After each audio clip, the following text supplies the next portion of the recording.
તો કાકા પેલો વિરાલીનો હસબન્ડ છે ને ટોની, પેલું બોડી પર પેઇન્ટિંગ કરે છે. હા એ વિરાલી કહેતી હતી તમને મળવું છે એને, કે મારે આ વખતે કાકાને ચિતરવા છે. અરે હતો મારી ના કોઈનું. કેમ યાર આટલું મસ્ત પેઇન્ટિંગ કરે છે બોડી પર યાર એ? ગાંડો છે એની વાઈફ પર પેઇન્ટિંગ કરી કરી પેલી તો અઠવાડિયામાં 3 વાર એની વાઈફ પર જ પેઇન્ટિંગ કર્યા કરે છે. પેલી હુકાવા પડી હોય ઘરમાં, કશું કામ જ નહીં કરવાનું, પંખાની છે. કેવું લાગે ને આ રીતે વાઈફને ભીની રાખવાની છે. વચ્ચે પેલું ગધેડું પણ એને કંઈક પેઇન્ટ કર્યું હતું ને મસ્ત એકદમ. હા ગધેડા પેઇન્ટ કરી નાખે, ઊભા પટ્ટા પાડતા જેબ્રા જેવું કરી નાખ્યું.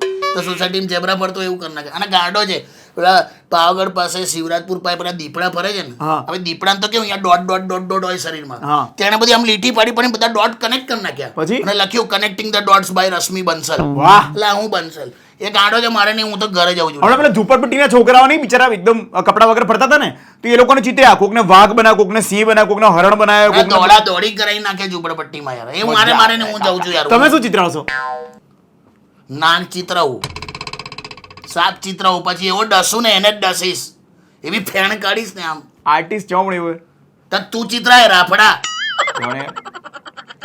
એને કાકાને ચિત્રવા છે.